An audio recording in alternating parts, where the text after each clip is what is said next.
Споделено от мен.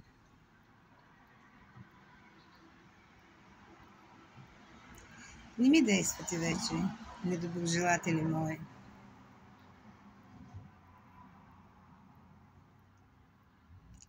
Не ме гонете повече, като зли кучета, купой.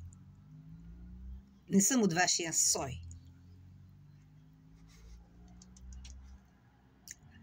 Обращение мое, стихови Рима. Враг мой, за теб се моля, дъще моя, стигни се. Ако трябва, вземи душата моя. Обичам ви, деца мои. Оглица ще остана и в отвъдното, души мои. А ти, враг мой, мислиш ли, че горе ще се скриеш? Или че в ада там ще се покриеш? Там ще бъдеш съден, гниещ, убиец на души добри, но моята не тлей, гори. Душата своя ще спася, но моето дете кога ще намери покой, мир? Щом твоите кучета без пир са живи, ръфът, морят, души бедни късат, порят. Който правда на земята не намира, съдът Господен му сервира. И някой ден, дори и късно, показва си лицето мъсно. На един убиец на души, който името ми измърси, посегна даже на децата заради властта, парата. И нещо по-ведро.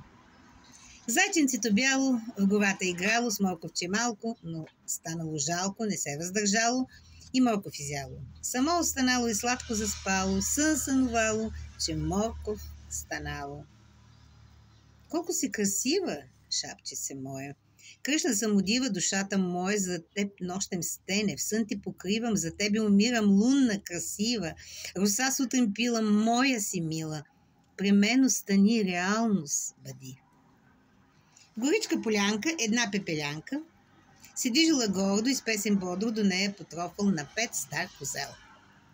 От някъде явно таланта взел да пее добре и да приглася на пепелянката той, що изнася. След време започна да остарява и пепелянката вдигнала врява. Нейните песни не можел да пее, а да си търси заместник не смее. Нашата майка, родина мила, в своята отроба е партии изкрила, не една, две, а цяла дозина.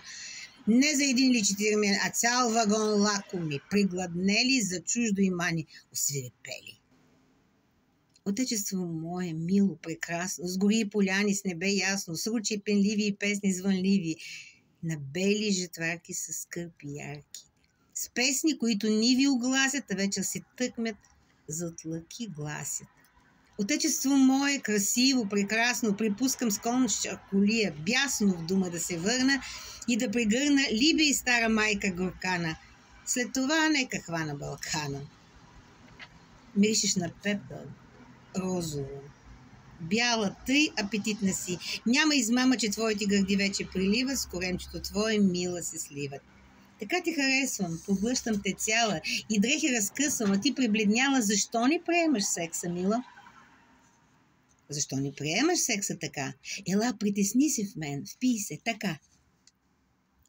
Каня те на лупинги над дърветата, над дървесата. Запомни, не съм баба Яга с метлата. После ще похапне с фантазирани поводи разни ще си намираме. На птици соколи ще се правиме, мечки стравници ще убиваме, давиме.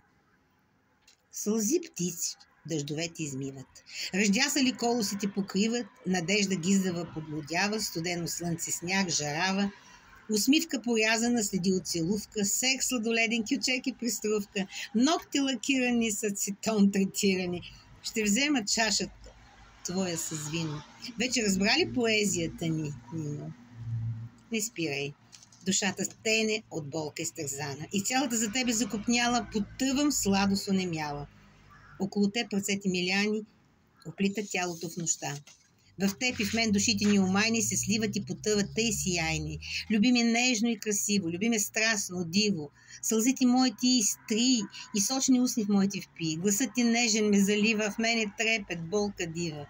Очите ти ме търсят. С поглед на детето пя се в твоите ръце. Целувай ме, не спирай, на ръце ми понеси. В рая ти ми отведи и там не спирай. Люби, люби ме ти. Болест българите гони. Очите големи са, но нищо не виждат. Душите и сърцата просто завиждат. Човек е различно животно в света, но всеки си има карма, съдба. По-лесно си диша, когато си чист, не просто окалян в тинята глист. Кълта е за хора мръсни и нечисти. Слънце огрява ни хора лъчисти, с любов топлина, с обич дарява, всички човеци как да спасява. Не може да не ме боли, не може да се прави, че не виждам, розовите очила да слагам, по този начин себе си излагам. Всеки иска да му се подмазваш, да го хвалиш и да не показваш недостатъците му наяви. Горе да е на върха. Но човек ли е това, щом липсва му душа? Човешка съвест и благоприличие. Такъв лекува се с безразличие.